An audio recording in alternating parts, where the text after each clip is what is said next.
Yeah, so our heat went out at 5:55, and then there was a women's RX heat after team, and then I think there was also supposed to be a men's, which they canceled because there was an issue with the RX women's heat, where I actually had a couple of friends that were on a team, and the one lady, I guess, diverted and like swam to the rocks and left herself, and then never showed up for the run. And people were like, "What happened?" And then the Coast Guard got involved, I think, is what I was told. And then I had another person who got grabbed by the Coast Guard in the water.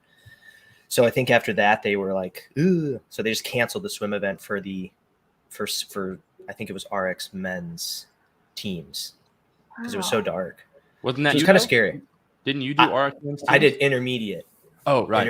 Intermediate men's team. So we were the second to last heat that finished, and it was a little scary. Like open water by itself is scary, but darkness when you can't see. Wow, that's crazy. Yeah. I've never swam in open water in the dark.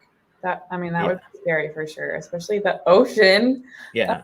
Well, don't worry. All the elites went. Yeah, there are sharks in the middle of the sun. So wow, that is crazy. Well, congrats on your swim though. That's really cool. Yeah, I was feeling pretty. My ego was like when I got out of the water because I was pretty pumped about it. But yeah, it was scary but fun. So Amanda, did you watch the swim event on the elite side, like the swim team, the teams, and then Indy swim? No. I mean, that event was just really hard to watch. So it was like. We went over to watch at one point. I just felt like we were waiting for forever. Like you can't see anyone, you can't really tell what's going on, and nobody wants to watch people run on air runners, so we didn't. Yeah, that's true. Yeah, it was like I was right there, and it was so confusing because like you hear, at least for the Indy Elite, you hear like first off the rower, Bethany Shadburn, second off the rower. I'm kind of making this up, but and but then 5 minutes later, you see like 3-4 girls come out of the water that is not Bethany, it's not Danny, it's not, you know what I mean? And you're like, how did they get here? And, but they swam like straight in while everyone is like swimming around two buoys. And it was just it was fun to watch, but it was a little messy. So did they fix that? No, that was the thing. I noticed that too, because I watched the elite men's team swim. And we were told in the briefing that which buoy was our last buoy, but that you had to stay to the right of the buoy because the coast was on the left. So that was the standard. But then I'm like, I just watched all day. All the elites just undercut it and only go around to the right of the final buoy that they had to. Oh my so, yeah, we were like, hey. It was wild. There's, and then girls were just falling all like at where you turn, like just slipping and falling. Oh yeah. We were right there, so we kept just being like, "Hey, slow down." Yeah. Right when we were about to go up for the row, like they have a stage, they have us lined up, everybody's got their car, we were chipped, and I'm adjusting my goggles because I wanted to have them on so that I could just pull them down. Yeah. And I go to pull, and I just bought brand new goggles from Tier, and they snap. The main thing just snaps, and I'm like, "Oh my goodness, what am I gonna do?" I thought about like running off of the staging area to go to Tier and be like, "I need goggles now," and I had a teammate actually tie a super tight knot in there, and thankfully I survived. But I was complete freak out mode because I can't make this swim without goggles. Yeah. So it was a very stressful event. It was just unknowable, Alex. That's right. I do not like swimming without goggles. Pro tip though, get a bungee and put it on your goggles because that won't break. A bungee? Bungee. Okay. You can tighten. They make them for goggles, and it's like you just take off the strap and replace it with the bungee, and then it's like really easy to tighten it, and it won't break. Okay, that's smart. I'll know that. Because as a swimmer, like you didn't always want your goggles as tight in training as you did in a meet. So it was like you wouldn't be able to change the tightness without it's kind of annoying to change it on the actual goggles. It's just tedious. So I had never worried about it, about the tightness, like being in the pool. Like, yeah, they were tight, but I was fine. But then honestly, when I went to the little swim seminar with you and Ryan, you guys both mentioned like, hey, make sure they're tight, because if you jump in, you don't want them to come Yeah. off. And so then I'm like in line, I'm like, oh yeah, they said these got to be tight. I got to tighten these as tight as possible. And then just like, because I'm so strong, I just ripped the thing. We should have probably warned you about that as well. But thankfully, the tier folks were great. I went in there, I'm like, hey, my goggles snapped. They gave me a brand new pair, no questions asked. So oh, sweet. That's awesome. That was really nice of them. So they're good. Well, hey, let's intro. I just we don't normally just jump in live, but I thought that would be that was kind of an interesting conversation. But Amanda, hey, thanks for being on the show today. How are you? Thanks for having me. I'm tired. I'm trying to recuperate from Wodapalooza not competing. I feel way worse than I normally do after a competition. So apparently not competing takes it out of you. Do you think it's like the walking around or the heat, the dehydration, some partying? What do you think beat you up so much? I mean, I know how you feel, but mine's a mix of all of the above. So I think it's just the main thing is just stimulation. So like, I mean, we did not stop interacting, meeting people, walking around the venue, going back and forth, like racing around for 5 days straight. And it was like, and we, didn't eat well. I mean, we ate healthy, but we didn't fuel ourselves well. Like we would like fast all morning and live off coffee and then get a meal once we were starving and dying. And like, we're still trying to work out and go to meet and greets and talk to people and watch events and just run back to the hotel really quick. And just, it was nonstop. And like, sharing a bed with someone else, not sleeping great, just like everything compiled. And I like came home Monday and I didn't feel that bad Tuesday morning. And then Tuesday afternoon and yesterday, I like felt like I got hit by a bus. So that's where I'm at now. Especially with travel and everything else. When you get back, it's like,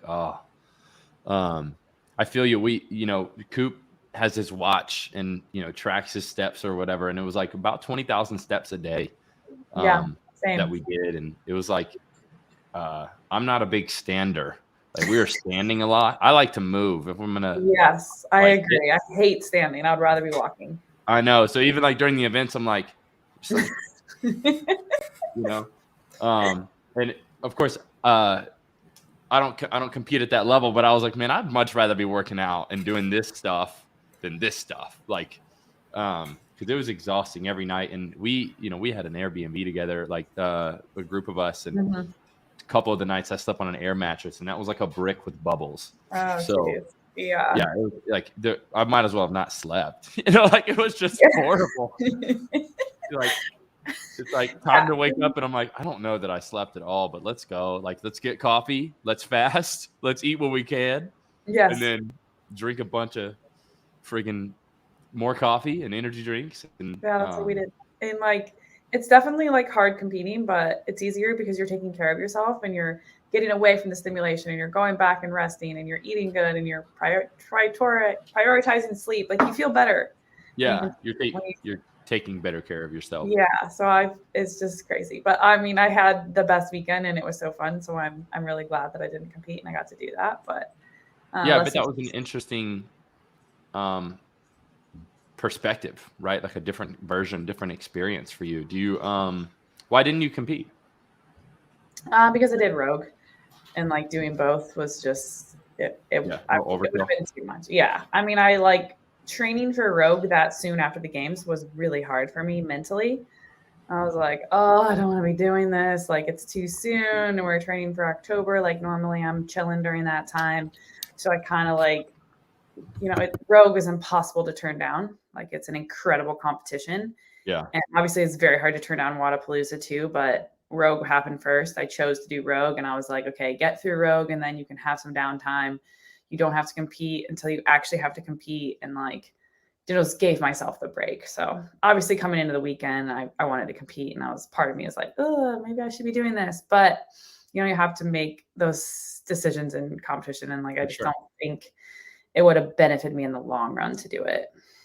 Yeah, no, I mean, if I was in your shoes, I think you made the best decision just from the outside looking in. Like Rogue is more exclusive, competitor wise. So it's kind of cool in that way. The competing experience at Rogue, I would imagine, is far greater than the Wodapalooza competing experience. Not trying to throw shade. And the spectator experience is way more fun at Wodapalooza than Rogue. So like if I was to choose which one to compete and spectate, I would compete at Rogue, spectate at Wodapalooza, because Miami and yes. You know, absolutely. If I was spectating at Rogue, I wouldn't have had nearly as much fun as I did. Yeah, no, I mean, I was there and it was fun, but it's not Wodapalooza and it's not Miami. So I think you made the right choice. And now you took a break right before the Open, and so I solid choice, great strategy. So hey, we started a little bit unorthodox, but I want to give you like an idea of what the show is like. I'm sure you've been on plenty of other CrossFit-y podcasts. But with Athlete Stories, I think it's pretty unique because what I like to do is extrapolate the life stories of athletes such as yourself, maybe stuff you haven't talked about on previous shows, like your upbringing and your athletic career and your interests outside of CrossFit and all the stuff I think that makes you unique. And then of course we'll talk about CrossFit as well, because that's kind of at the heart of what we're all passionate about. But with that being said, it's just kind of a series of questions, and then we rattle off some I think are fun. What do we call them, Alex? Kind of like fire. Rapid fire, lightning round kind of stuff. There's some deep questions that I'll ask that I think are pretty interesting as well. But before we get into that, we do have a couple sponsors. So if it's cool with you, it takes about a minute, and I'll give them a shout out. Are you cool with that, Amanda? Absolutely, go for it.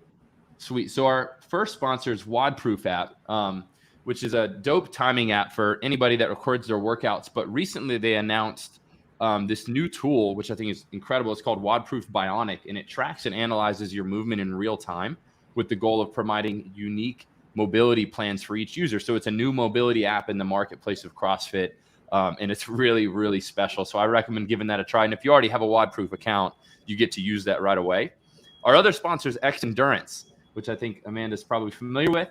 X Endurance is one of the highest quality products in the marketplace for CrossFit, but all other sports as well. They're approved by Informed Sport for professional athletes. So whether you're in the NFL, CrossFit, NBA, things like that, then you can be comfortable taking their products. So thank you, X Endurance, for supporting the show. Let's dive back into it. Amanda, what's your favorite X Endurance product? Oh, I knew you were going to ask me that. I can't answer that question. I don't know. I love taking all the supplements. Like I love having the immunity, the omegas, the joint, the extreme endurance, the probiotic. Like I take all those every single day, and I hate missing them, but I also like never miss creatine and hydro as well. So like, I think those are like my staples. Like obviously when I'm training a ton, need the carbs too, and love that as well. But the morning routine with taking supplements and my creatine and hydro is like, I can't go without that. Yeah, I agree. I think the most unique one, just because I've been in the supplement industry for a long time, coming from like a bro background and like the bodybuilding gym and type of stuff. The Extreme Endurance product, which I think used to have a different name, Essential. It's Essential now, isn't it? Essential now. It was Extreme Endurance. Yeah. I think that's the most unique product. Like when Jason told me about that, knowing that I have like a aerobic deficiency, it's like, dude, you should try this product. I promise it's going to increase your aerobic capacity. And he explained, of course, all the stuff that's in it. And I was like, dude, say no more. Like anything that you tell me is going to make me have better capacity, I will try. And so I think it works. Like I'm pretty confident that it's helped me a lot. It's just placebo. It's probably just placebo. I'm just kidding. Either way, highly recommend it. It's an affordable placebo that makes you better. Hey, there's research. There's research to back it up. So yeah, weary, 100%. Check it out. Yeah, I mean, yeah, we don't have to nerd out on supplements the whole show, but Amanda, if you could describe yourself in 3 words, what would they be? Ooh. This is hard. I'm just going to do the first 3 to come to mind. Honest, loving, and athletic. Love it. What do you think your friends would say? Brutally honest. Probably brutally honest. I don't know, loving and Yeah, hopefully the same, right? Yeah, hopefully the same. I would assume that they would say something athletic because my whole life revolves around it and kind of always has. So Yeah, and everybody needs that brutally honest friend, anyways. Probably more than they realize. Oh yeah. If you were to sum up your life story in 2 to 3 minutes, what would that story be like? Oh my gosh.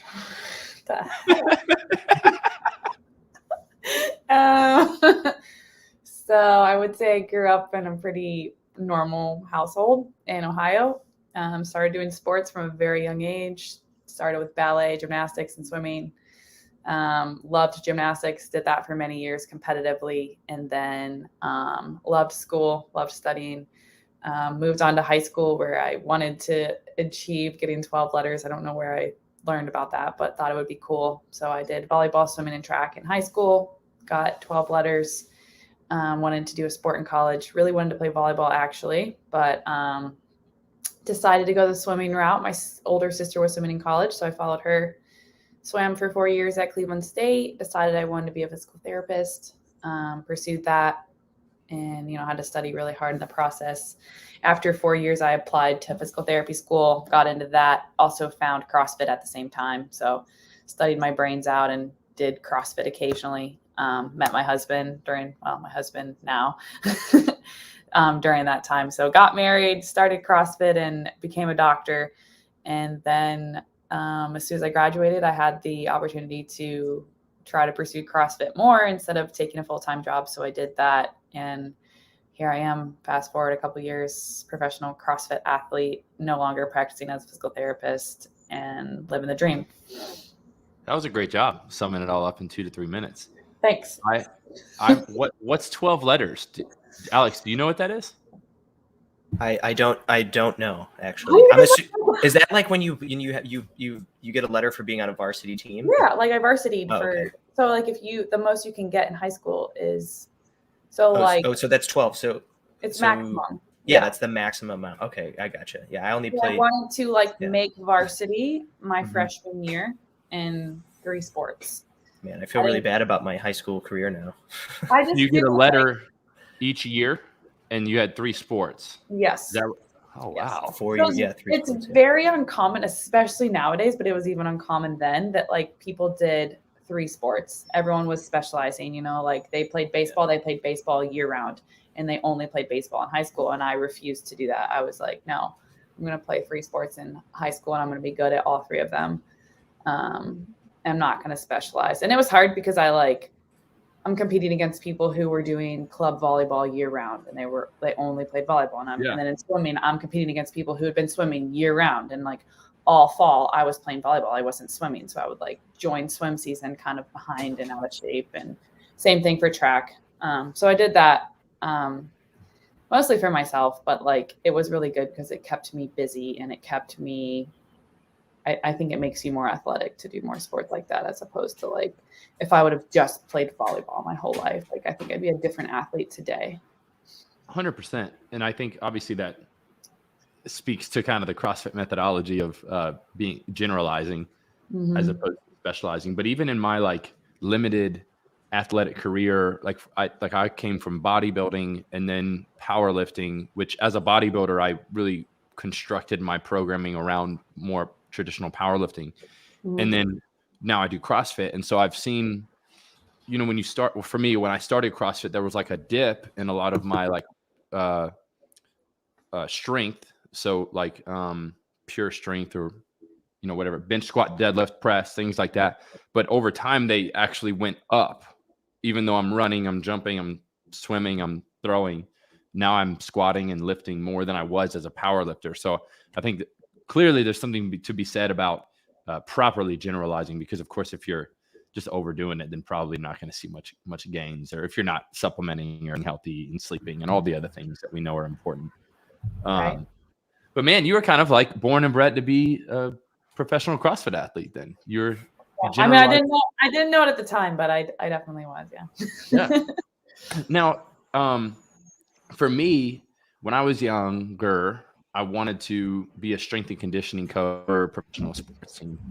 And so early on, when I was 17, 18 years old, found fitness, became super passionate about learning and growing. I wanted to either be like, obviously go on to be CS, but maybe do PT or chiro just to further educate in the world of human movement. And so when CrossFit came out, for me, I learned about it in 2008. I was like, there's no way that's good. You know, especially when you watch some of the early games and things like that, it was like, I'm staying as far away from that as possible. And I'm going to do like everything perfect. Meaning like neutral spine in every movement and like, you know, stabilizing your scapula on every deadlift and your chest is upright in every squat, right? Which is a luxury. And you don't see that in competition necessarily to be perfect. And so I say that to say you were in PT school when you found CrossFit. Was there any like opposition there, or were you like, oh, did you buy in right away? I bought in right away. I got a lot of backlash, but I don't know why. I just like, I loved it and I believed in it. And like, I'm a firm believer of like, there's a right and a wrong way to do anything. So like, if you are being aware of that and being intentional about your movement and being aware of your body, then there's absolutely nothing wrong with CrossFit. Like you could find any sport and pick it apart and say that it's bad. Sure. So I never even doubted it a little bit. Like I was annoyed with the haters for sure. And there's reason, like there's a lot of reason to hate on CrossFit. Don't get me wrong. And there's a lot of stuff that drives me crazy, but I think in the right place, the right people with the right intentions, like CrossFit is incredible for anyone. Yeah, no, I agree. It just took me a little while. I think on my end, my closed-mindedness was like, you know, now when you look at, or for me, when I look at CrossFit, it's like human movement isn't perfect, you know? Mm-hmm. And so for me, I trained as a bodybuilder and a powerlifter early on. So like you have the luxury of being perfect and all. Like as a bodybuilder, it's really just about hypertrophy.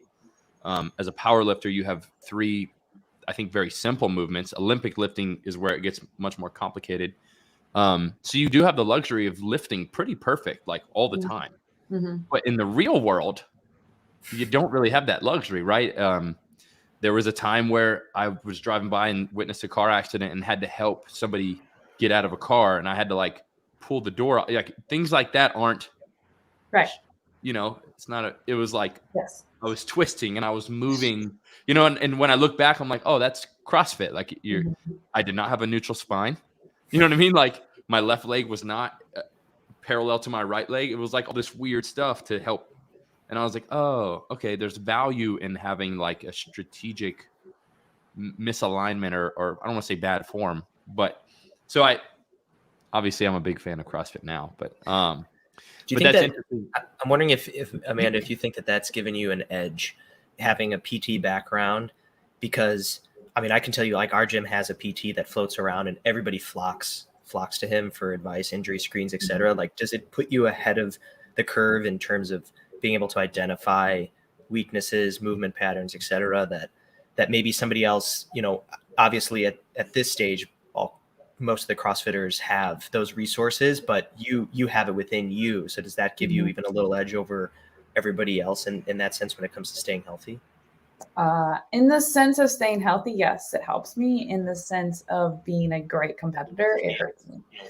So I think that because of like, again, in the sense of being healthy, like when I'm running or something, I can literally think like, okay, my foot's hurting right now. What am I doing wrong? Like I need to shorten my stride length, increase my cadence, squeeze my glutes, make sure I'm, you know, going heel toe pattern. I think about all of that all the time. And I can immediately eliminate something that could have turned into an injury for someone else. But because I'm so aware of what's going on and what is probably causing it, I can decrease that kind of stuff pretty quickly, let alone like I can work on myself. I can do exercises. I know kind of what needs to be addressed before it becomes a huge problem. Like I still get injured. I still have stuff bother me, but I think I stay ahead of it probably a lot better than most athletes do because of what I know. From the other perspective, it holds me back sometimes because I'm like this in my head. I'm like, this is stupid. This is hurting me. Why am I doing this? Like, and sometimes I need to turn that off about that. because I'm in the sport. So, well, and CrossFitters are stubborn, right? Like we like to push through the pain. And I'm sure that you're obviously more sensitive and you'll you may shut it down sooner than most people might, which, like you said, I'm going to say hurts you as a competitor, but I understand your point there. Mm-hmm. So, yeah, I would. Yeah. Amanda, what's your favorite music to work out to? Oh, I mean, I like country music all the time, no matter what. 24/7? Yeah. Do you get to blast that? I mean, you train in Boston, right? At Comp Train? Mm-hmm. Country's probably not the norm there. No. Chandler pretty much controls the music. Tuesdays are Turnpike Tuesdays, so I get country music on Tuesdays. Occasionally I'll get it other days if I ask for it, but I'm very easygoing with music. I don't mind listening to other things unless it's like, you know, headbanging, like super stressful, loud music. I don't care for that. But otherwise, whatever someone else is playing, I'm cool with. But if I'm by myself or if I have control of the music, it's 99% of the time going to be country. And if you're playing like a Spotify or Pandora station, what country artist do you put in order to? So on Spotify,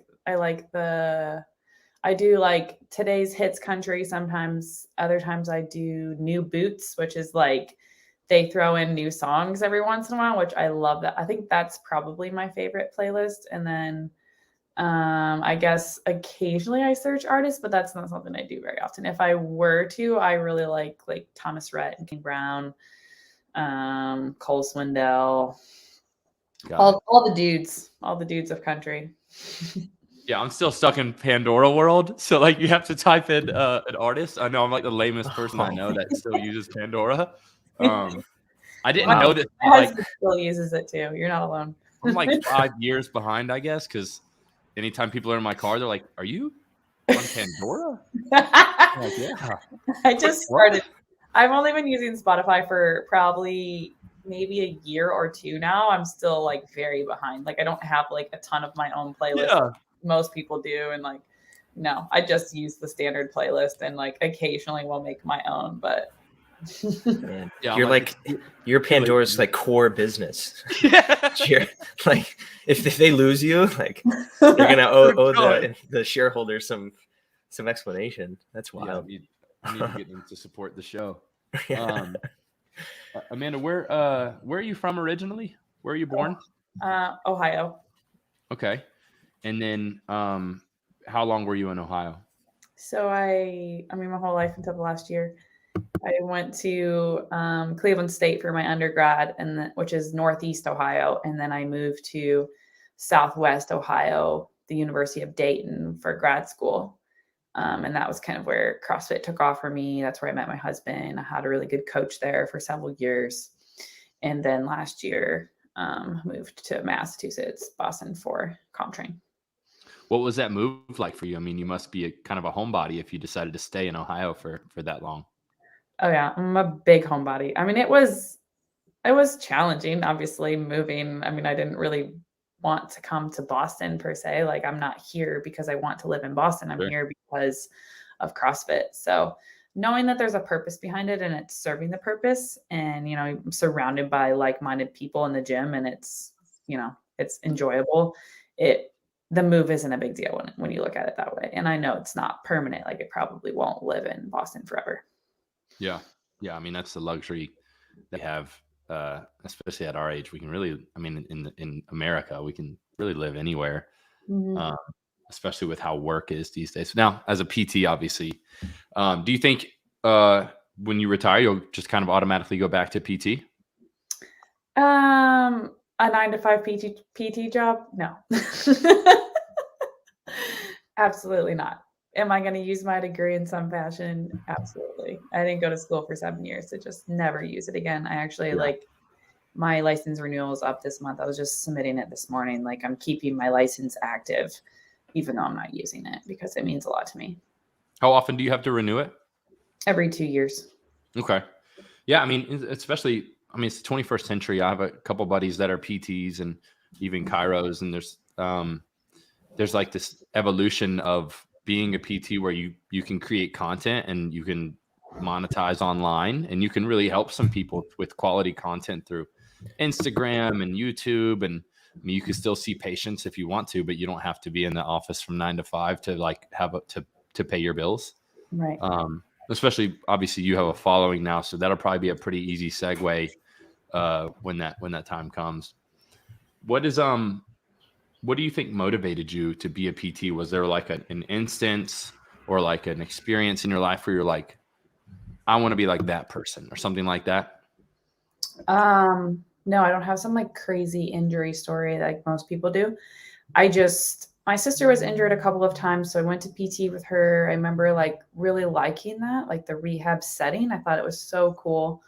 Obviously my love for sports drove me that direction. And then I'm like such a nerd. I started doing research. I'm like, like what's going to be a good career someday? And like, I literally was looking at athletic training and physical therapy and the differences. And like, from what I learned is that with athletic training, it's just a little bit more single focus. Like you're kind of stuck where in one spot. With PT, it's like you could work literally anywhere and do anything in any type of setting. It gives you a little bit more freedom.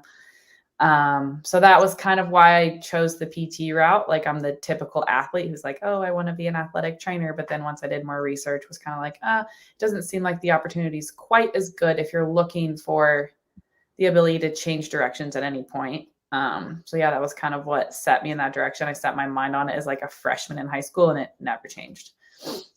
That's awesome. And so you must be a pretty goal-oriented person. Like when you set your mind to something, you're on it. Yeah. I'm not like, I guess, yeah, it's like when I decide I want to do something, I'm going to work really hard to do it, but there's not like a million different things I'm working on at once. I'm very dedicated to the one thing and very all in.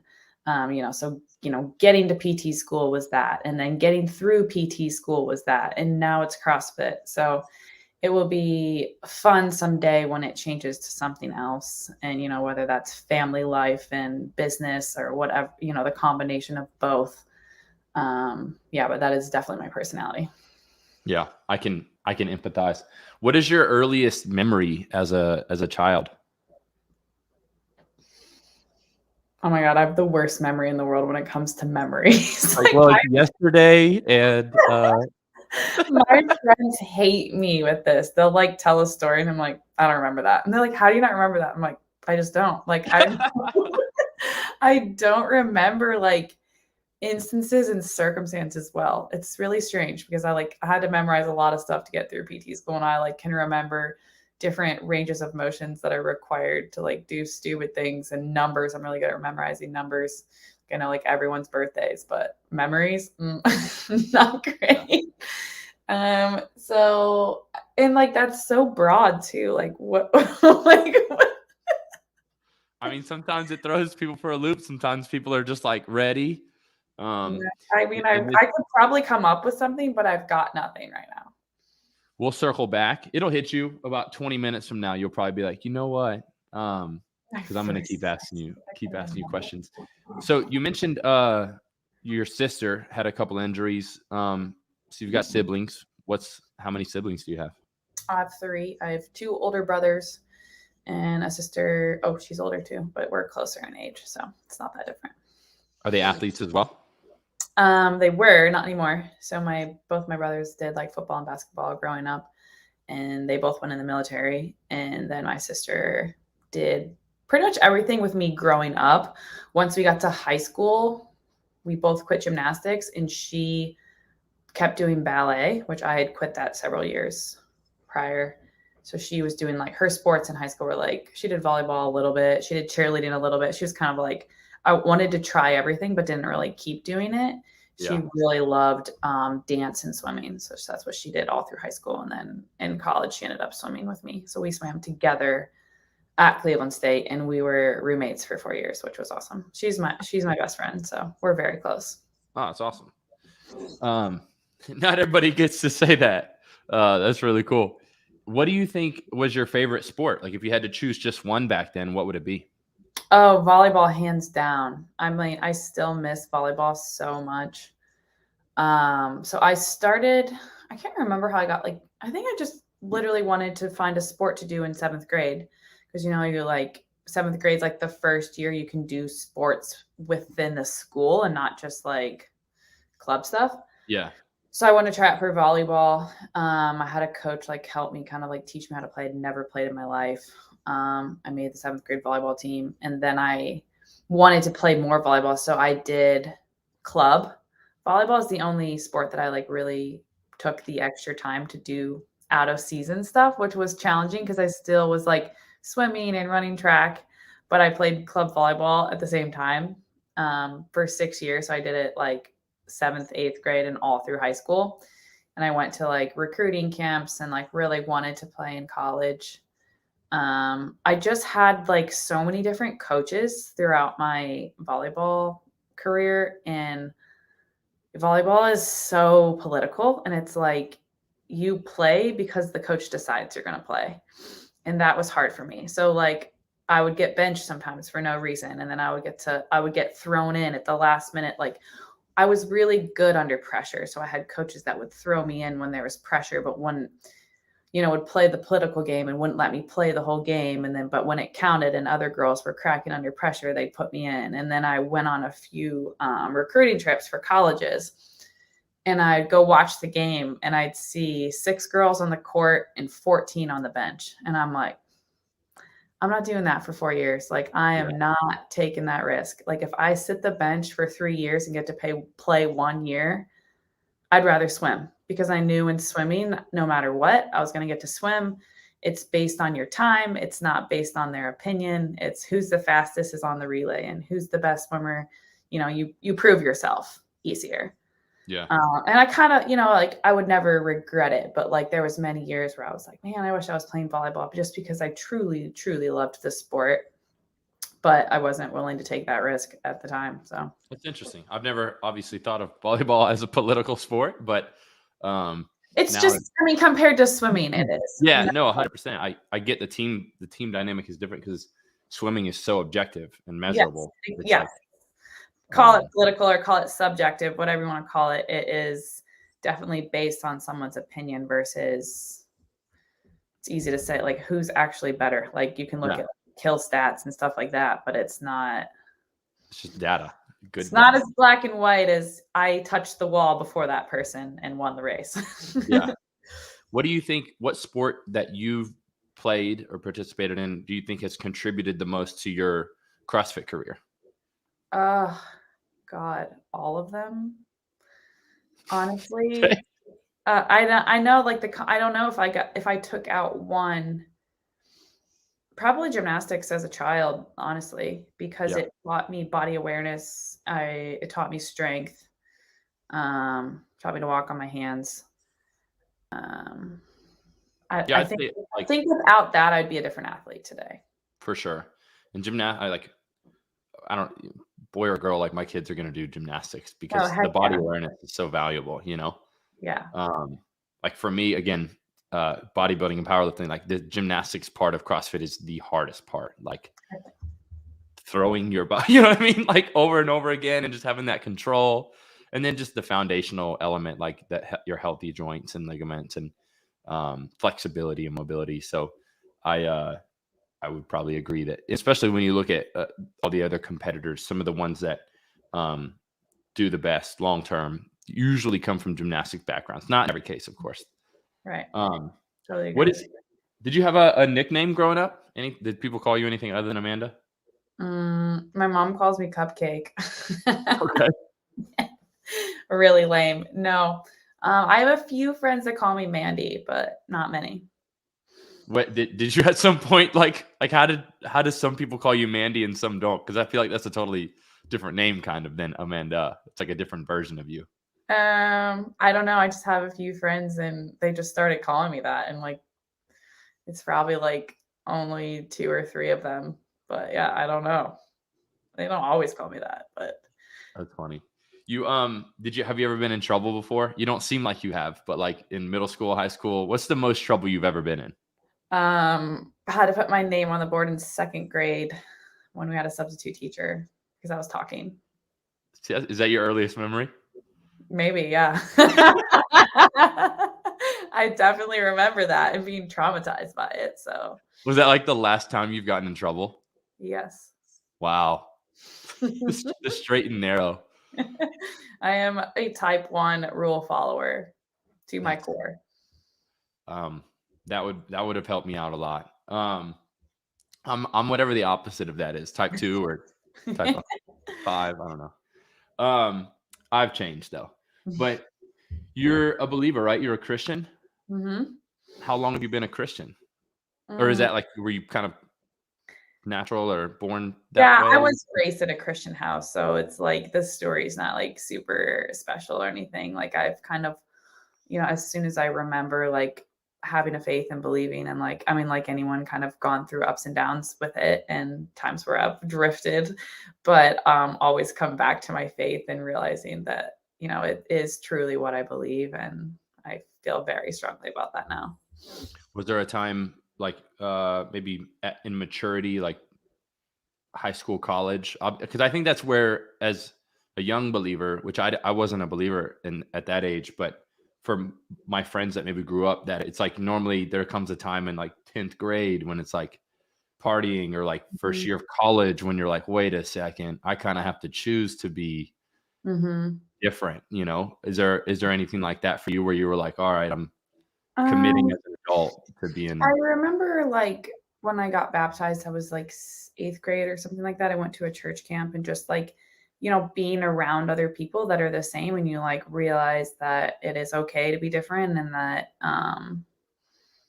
it's good, and that like it's not a bad thing to be different and to feel different. I obviously like still had times in college where I drifted and wasn't the best, but I always came back to my faith and realized that like that is where I want to be, and that's the person that I want to be.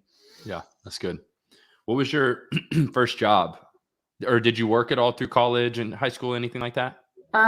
Yeah, I was a lifeguard in high school. So I worked at all swimmers are lifeguards. I worked at a pool for a few years over the summers, which is awesome. You get paid to tan and be at the country club. And then I worked at a Metro Park lake for several years, lifeguarding there as well.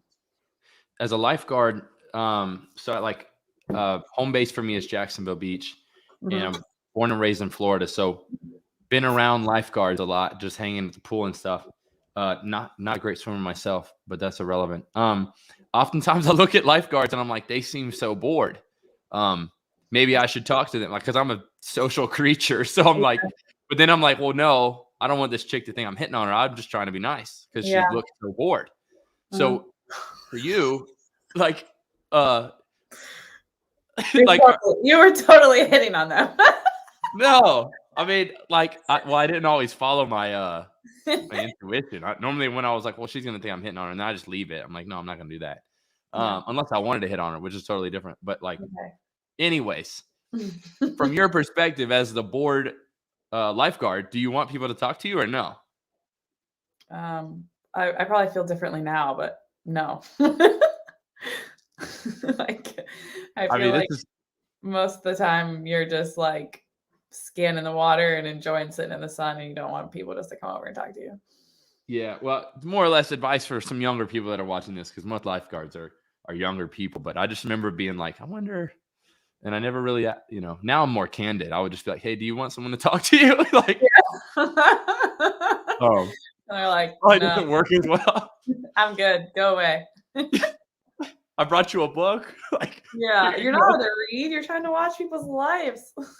I mean, some of these lifeguards, they're like, look half asleep. At least, I'm not in Florida at Jacksonville Beach, which is like, pool, it wasn't stressful, like, because you can see pretty well. But at the lake, it was kind of stressful when the lake was crowded. Like, you were on kind of high alert.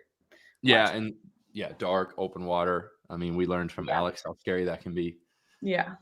Do you have are you a routine person? Do you have a morning routine, nighttime routine? Oh yeah, I'm very routine. Yeah. What does that look like? So in the morning I get up, take the dogs out, and then come downstairs, drink water, have coffee. And then I journal and read, like devotional, write in my journal.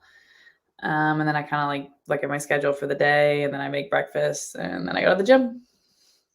You, when we scheduled this, you mentioned Thursdays are like your free day or something, right? Like you're more free time. I'm guessing that's because you're off from the gym. Yeah. Okay. So it's like the day that I schedule things and get stuff done. Like when you're doing a 2 a day, I mean, every other day I'm at the gym twice a day. It's just hard to plan anything. Cause it's like you come home for lunch and you only have so much time. And it's like, I don't want to be on a call for an hour when I'm trying to eat lunch and take out my dogs and like get ready to go back to the gym. It just like, it's inconvenient. So I use Thursdays as the day to schedule things, you know, dentist appointments, body work, podcast, emails, and rest. Like that is what Thursdays are for. I mean, and it's like, it makes more sense because Sunday's my other rest day, but Sunday's like, you don't do that kind of stuff on Sundays. So Thursdays, and I try to be pretty diligent because I've learned my lesson in the past. I used to schedule too many things and I'd get to Thursday exhausted from training and I'd have like 5 things scheduled. I'd be so mad at myself. So with the exception of body work, I only let myself schedule one other thing a day on Thursdays because otherwise I regret it. But body work doesn't count because that's just like relaxing and part of my every single Thursday. So I would never be like, oh, I can't do anything on Thursday because I'm doing body work. But I try not to, you know, fill my day. And then I get to the end of the day Thursday and say, I feel like I need another rest day from my rest day. Yeah, that's good advice. Have you always been like that? Or how did you get good at maybe saying no to stuff? No, I was not good at that. So like when I was still working as a PT part-time, I would see patients in the evening after training days, but then Thursdays I would fill my day with patients because it was the only day a week that I could. So I'd see like 6 or 8 patients a day, and then I would try to get body work done, and then I would try to get a recovery run in, and then I would have a dentist appointment, and I'd be trying to catch up on all my emails, and I would just, my whoop strain on my rest day was just as high as my other days. And I was realizing that I was digging myself into the ground. So the last couple of years I've gotten a lot better about that and realized that saying no when my body's telling me no is the right thing to do. Yeah. When you're not training, what, or, you know, on a podcast or doing body work, what are you normally doing? Like, what do you do in your free time? On a Thursday? Or in general, like what's your, yeah, I do like reading, hang out with my husband, watch TV, go on walks, depends on the weather. Yeah. If it's nice in Boston, like there's so many walking places around here and like beautiful scenery with all the lakes and stuff around. You know, sometimes I like to go find a fun coffee shop. Like I love trying new coffee shops. I don't eat out very often, but the one thing I do is, you know, I'll look for coffee shops. That's like something that I do enjoy. If it is the season where I'm eating out, I like love to find the best taco places because tacos are like my favorite food ever. So we're always on the hunt for looking for good food that's like really good quality. So that is, eating and coffee is definitely part of my hobbies. But yeah, just getting outside with the dogs and like, you know, just doing things that are distraction free, like trying to get away from screens, whether that's reading, walking, you know, just sitting outside, like enjoying the fresh air. What kind of dogs do you have? So we have a pit bull mix who's 14. His name is Huey. And we have a golden doodle named Teddy. Well, his name's Theodore, but we call him Ted. And he's going to be 2 in March. Brand new. Mm-hmm. And your husband, what does he do for a living? So he used to work for a branch of General Motors, which is Duramax diesel. So they made like the big engines that go on the big trucks. But he quit his job to move to Boston with me. So he's going to school full time. He's trying to get his engineering degree. He's been doing that for years on a 1 class at a time basis while he was in school. But yeah, he's getting closer to being done and then hopefully get a job that actually excites him. And he loved his last job and he worked for incredible people, but you know, he really has always wanted to get his degree done. He was in the Navy for 5 years. So like got a lot of experience in manufacturing and has a lot of hands-on experience and is super, super smart, but doesn't have the degree behind it. So when he finishes that, it will be amazing. Yeah, that's awesome. Tell him I know how he feels. I've been doing like 1 to 2 classes a semester for the past 7 years or something like that. You know, people are always like, aren't you done yet? And he's like, no. When you do 1 or 2, it literally takes anywhere from 4 to 8 times as long. Like it's so long. Yeah. But it's way more manageable and I would say more relevant. Like I'm in a theory on personality class and strategic marketing class right now. And it's like, cool. I can like, I'm not 19. I can like apply this to the real world and be genuinely interested in it because I'm like, oh, wow. Like I'm paying attention to personalities. And of course I'm paying attention to marketing because it's a part of what I do. So now it's like classes are easier to do instead of just like cramming. Heck yeah. If you're putting more time and effort into it and like you want to do well at that point. So like you're much more dedicated. And but at the same time, there's a element that's hard too. Cause when you're our age, it's like, man, does it really matter? Can I just get a seat? Yeah. You're like, I'm a grown man. You know what I mean? Like I already have a job, Right. So tell him I feel him. I feel the pain. I will. He'll appreciate that. Hey, how was kind of going back to some CrossFit stuff? How was your experience at Rogue? Oh, it was awesome. I was gonna say it's my first time, but no, I did Rogue in 2020 when we did it online. Yeah, a little different. I didn't go the year before that. They had the first one in Columbus. I mean, as much as it was cool to be in Texas, like I would have loved for it to be in Ohio because I'm from Ohio and all my friends and family would have liked for it to be in Ohio. Yeah.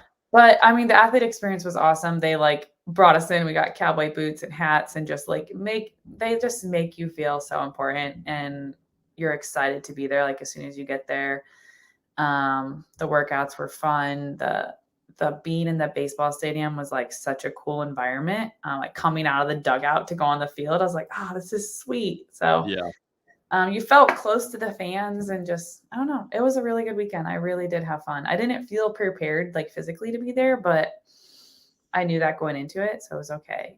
I really did have fun. What was your favorite workout? Gosh, I don't remember now. I don't remember any of the workouts. Here we go again with the memory. I know. I did not like the rope climb one. I'll tell you that. Yeah, I don't think anybody liked the rope climb one. I didn't like the burpee deadlift. I did not like. I can't remember which ones I don't. Oh, I guess I liked the thruster bike because I won that one. Forgot about that. Kind of a big deal. What about what do you think about the hill? Like you guys did the sandbag.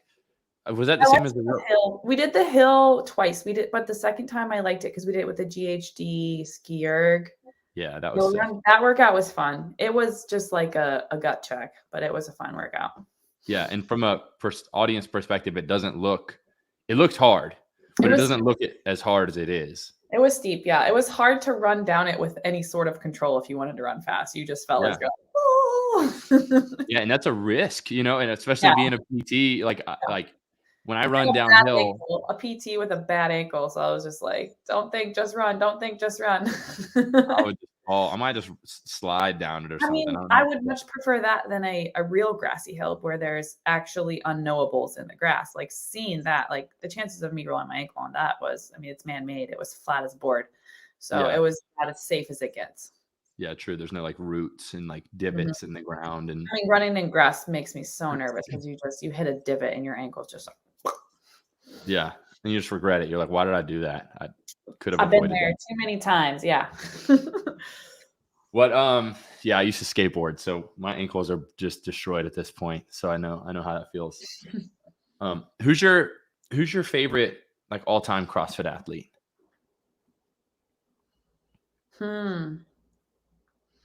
Back when I was a fan before I got into CrossFit, I guess I loved Annie and Julie. Those were my two favorite. And then now, who's your favorite person to like compete with or against? Oh gosh, I'd have to say Brooke, just because she's one of my best friends, and I met her the first weekend at regionals, and we've been friends ever since, and we're still competing against each other. So that's cool. Does that ever get hard? Obviously because you both have the same goal, and only there can only be one. Like it's hard, but we're very open about it. Like we are like, yeah, I want to beat you. Like it's okay, but I still love you and I want you to do your best. I just want to beat you when you do your best. So it's not the friendship is genuine. We love each other very much, and I think it's easier for girls to do that. Like all the guys are always like, you guys are really friends? Like, yeah, we're friends. I would. That's funny because I I would think that it's the opposite. Now, granted, that's because I have a bias. I'm a dude. But I feel like dudes are used to, like, just in my experience, right? And this might be ignorant, but like, we talk crap to each other all the time from kids until now. Like, it's so like, even best friends are like, you're stupid, you're slow, you're ugly. Like, we can say stuff like that, and it's like just being boys. And so I guess that's true. I guess we just don't talk about it a ton. Like, it's like, we know we want to beat each other, and like, maybe that's the difference. Like, maybe guys talk smack a little bit more. The girls definitely don't talk smack in CrossFit very often. It's very kind, and it's either quiet or it's nice. There's no talking smack. Well, that's good. At least I don't really talk much smack in CrossFit because most of the guys I train with are better and faster. So I just kind of like go with the flow. Doesn't do you any good. Yeah, in other sports it was a little easier. But what do you think is the hardest thing about being a CrossFit Games athlete? How hard it is. I mean, I think that people look at our life and they're like, wow, they get paid to work out. They get to be in the gym all day, and they get sponsors, and, they're living the dream. But like, what they don't see is the training, and it sucks. And we do that every single day, year round. And we've been doing it for years. And like, they see my ring muscle ups, and they say, wow, like, look how good she got at ring muscle ups. And like, what they didn't see was the 150 muscle ups a week I did for months and months and months. It's like, nobody sees that stuff, and they know it's hard. They know we train hard. They see the videos of us training hard, but they really don't know how bad does it suck going back to the gym on Saturday afternoon by yourself when all your friends are going out to have fun, and how bad does it suck to go to bed early when your family's having a party and you want to go, and everyone's eating cake and drinking in front of you. And you just know that, like, that's the lifestyle that you cannot be living if you want to be a CrossFit Games athlete. And we all talk about balance, and we all say, yeah, we do those things. But at the end of the day, most of us are not doing that very often. And we are literally in the gym, eat, sleep, drink CrossFit year round, year after year. And I think that is why we all get along so well, is because we all understand how hard it is. And when you're around other people like that who have put in that work and who truly understand how hard it is, it's like, you can't have nothing but respect for them. So that is by far the hardest part. And it is, to the outside eye, will never be understood, which is okay. But I think, we talk about it a bunch as athletes. Like, the hardest part for us is hearing comments like that. Oh, it must be nice. And we're like, yeah, must be nice. Come train with us for a few months. Yeah. Come try to we're going to keep living like this. Yeah, I think, and obviously I'm very motivated by that, because I think CrossFit's an underrated sport. Granted, it's still a very new sport. But at the same time, I mean, I like being a professional in this industry, and just people outside of the industry that are like, oh, what do you do, Jared? And I'm like, I work in the CrossFit industry. Whether I say that I'm on the agency side or whatever it is, they're like, it's like, oh, that's nice. That's, like, that's a sport. And you're like, if you only knew, you know what I mean? Like, it's the dedication. Cause I mean, I've grew up in a small town in Central Florida. Like, a lot of the guys that I grew up with play professional sports now. And I got to see the discipline, obviously, it takes to make it to the MLB, the NFL. And to be honest, and I'm not saying this generally, but to be honest, like, the time I've spent with professional CrossFit athletes is far more impressive than the time I've spent with a lot of my other professional athlete friends, even though I love them to death. It's different. I'm not saying that it's easier or harder necessarily, but like, to be a professional CrossFit athlete deserves a lot more respect, and I think the community gets it. But that's just, again, because it's a small sport. Yeah. Hopefully someday we'll get it there. Yeah. And well, sidebar, that was like my motivation for the Zalos Games. But it's like, I think it just takes more time, but more media exposure. Like, more, because at the end of the day, if people don't know about the sport, then how can they appreciate it? And that comes from media exposure, which comes from brand deals and more money being circulated through the sport, so you can support high quality media exposure getting on ESPN, but not just for the games, but maybe even for Wadapalooza, for Rogue, like more and more of that, because Americans will watch any sport if it's live. Yeah. So the more we can push that out, the more they'll be like, holy crap, what is this? And then, they start following you and watching your training days and being like, holy crap, this isn't just people work. Yeah. They don't just get to work out for money. Like it's so hard to explain when no one's heard of it. It's like, you exercise against other people, but it's more like that. And they're like, oh, so like Ninja Warrior? I'm like, no. So like bodybuilding or triathlons? I'm like, no. Mix it all together.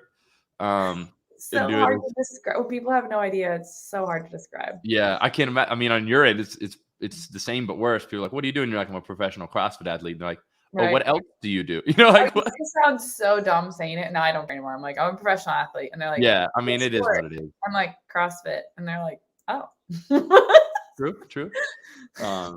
It is what I mean, you probably get to find out who your fans are, though, because some are like, what? That's awesome. And then some are like, oh, that's cool. Yeah. I've heard of that CrossFit thing. You can tell they don't know what it is. And I sometimes just don't even care enough to try. So I'm just like, what if you could like put anything in the games next year or this year, like what would you like to see? And I'll give you an example. Like I really loved the battleground from 3 years ago. You didn't do that workout. I hated that workout. Did you? Well, of course I didn't do it. Thank you, Amanda. But I've done a couple mud runs. That's like my traumatizing workouts from the games. Yeah, probably Bellner and Fraser too. They fell from the top. I hated that workout. I think it was just because I was like, I had no ability to use my upper body after the marathon row. Like I just had nothing. And I felt horrible because of the marathon row. That's why I hated the workout. And also you were going to get cut from the whole weekend if you didn't get through the obstacle course. Like that was traumatizing because I kept messing up on the transfer station. So I'm a little bit scarred from that. That's my example though. What would be, and it could be unique. It could be new. Like for example, Jason Khalifa was talking about what if there was some type of mixed martial arts element, different things like that. Obviously that's complicated, but that's just an example. Like what if, a ballet routine, I'm just kidding. But what do you think would be cool to see? Honestly, I don't know. And I don't want to it sounds silly, but I'm still competing. So I don't want to put anything out there because it's I just want to take it as it comes. And I try not to hope for anything. I mean, the simplest thing that comes to my mind is that I'd like to see an actual swim event and not a event that is 10 million other things, but where it's actually based on how well you can swim. But otherwise, but that's my bias. So, and anything I think of is going to be biased. So yeah. I want it to be CrossFit. I think that is how I feel about it. I think adding all the other elements, as cool and flashy as it may be, we get more and more away from CrossFit. And I think that simple CrossFit is what truly is going to be the fittest on earth. So if we stick to that, I think that's how it should be. Cool. That's fair. What was I going to say? So speaking of swim, what do you think about this new, the E. coli thing that Morning Chalk Up is talking about with the lake? I mean, I knew about that at the games. I think there was a few people that got sick from it. As a swimmer, we used to swim in Lake Erie in college when we knew there was E. coli. So I'm not overly sensitive to it. But I also realized that as a swimmer, I am privileged in the fact that I don't swallow water very often when I'm swimming. And people who are not great swimmers do. So when we would go and swim in the lake in college, we were all great swimmers. And our coaches were like, let's be careful. Nobody put the water in your mouth. And that wasn't an issue. No one got sick from it. You put a CrossFit competition in an E. coli water and tell people not to swallow the water, it's going to happen because they're not great swimmers. We're swimming in a group. There's frantic stuff going on. So that is a risk, and whether it's right or wrong, I'm not really sure how I feel about it. But yeah, that sucks. I mean, everyone goes to the games like ready to compete, and getting sick from something that's not in your control and ruining your weekend is really unfair. Yeah. It's an unusual time to put it out too, I think. Right. I'm like, what? I thought everyone knew about this. Why are we talking about it now? Yeah. I have my opinions. So I'm going to do like a sandwich here of like some rapid fire and then some of the more difficult, longer winded questions Okay. before we wrap up. Is that cool? Yep. What is your favorite cereal? Cinnamon Life. Cinnamon Life. I mean, I just said the first one that came to my mind. Cinnamon Life? Is that like, oh. Like life cereal? Okay. It's like a flavor of life? Yeah. So it's like a healthy cereal. No, it's not healthy. It's like moderate. Okay, my other favorite is Reese Puffs. There you go. I mean, you get to have whatever's your favorite, but I mean, when I'm game streaming, I buy Reese Puffs every summer.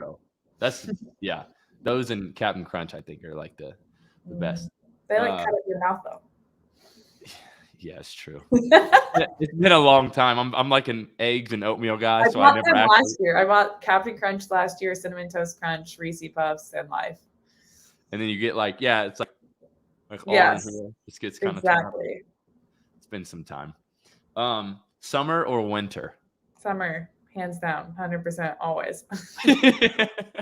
What's your favorite number? 11. Why?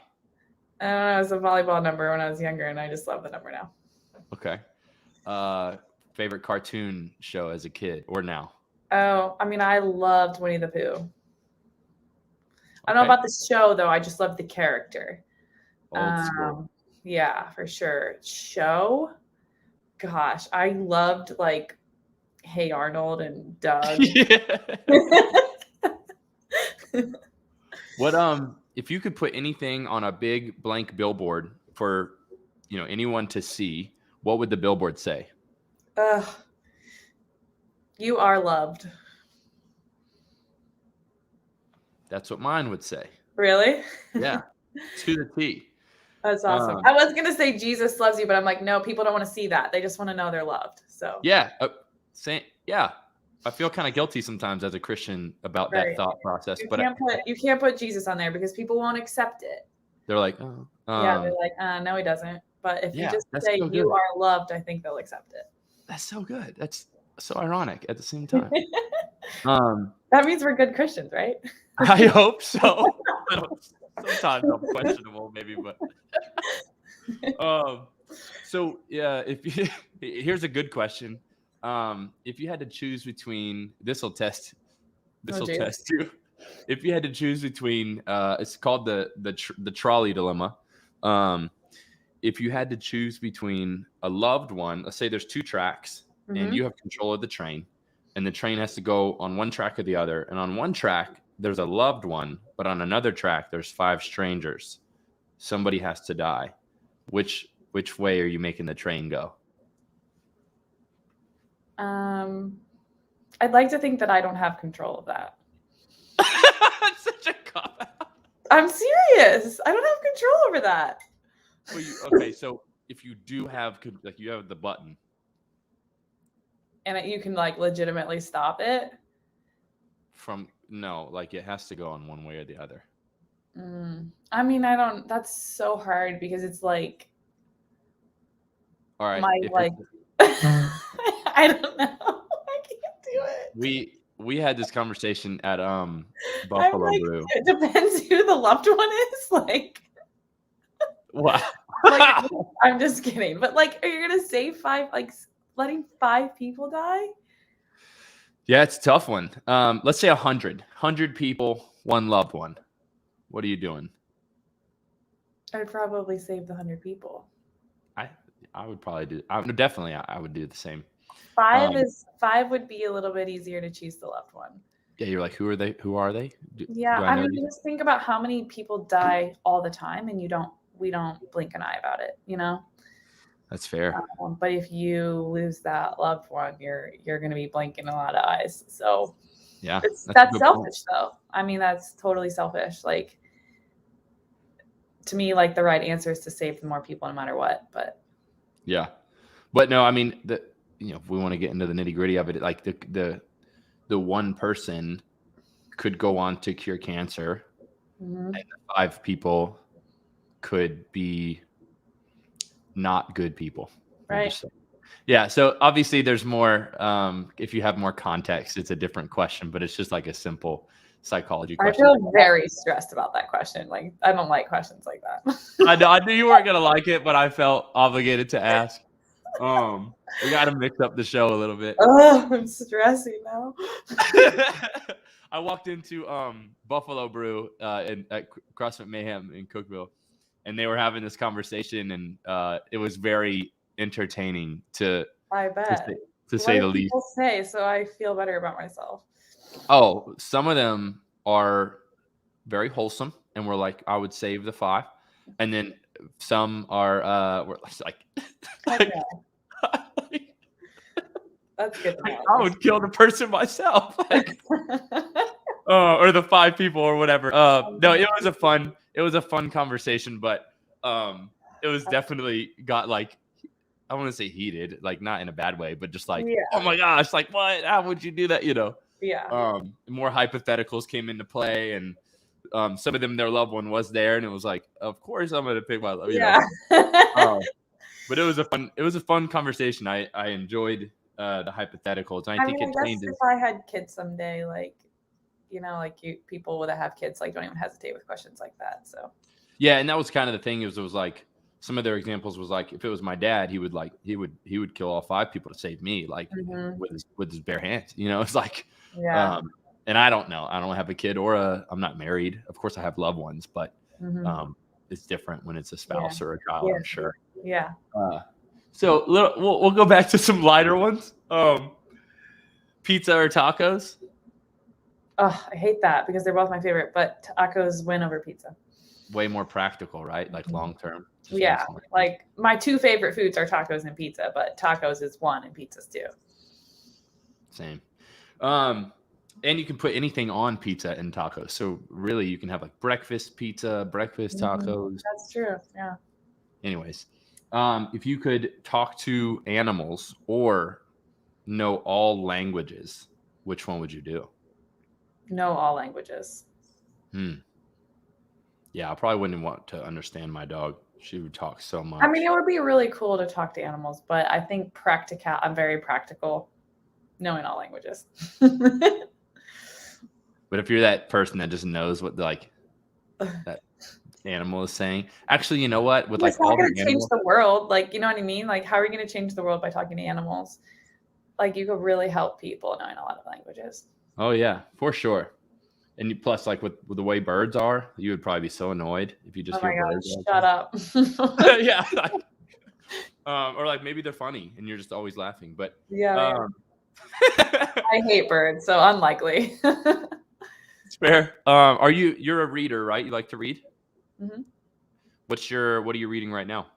I'm reading a Christian Bible study called The Well-Watered Woman. And I'm also reading like a daily devotional that's not, it's actually not a Christian devotional. It's I forget what it's called, but one of the ladies at our gym wrote it, and she's a yogi. It's actually really, really incredible. So that's cool. Yeah. Do you, what's one of your favorite books, or maybe a book that you like to give out or recommend to people? I mean, I read Atomic Habits a couple of years ago when James Clear wrote it. And I loved that book. I don't know if you read it. It's just like, for a structured person like me, it's very, very relatable.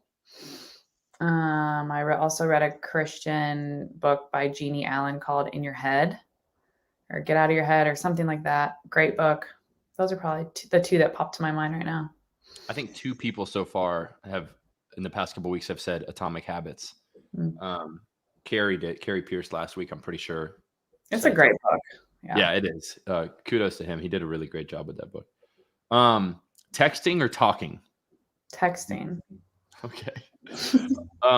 Beach or mountains? Beach.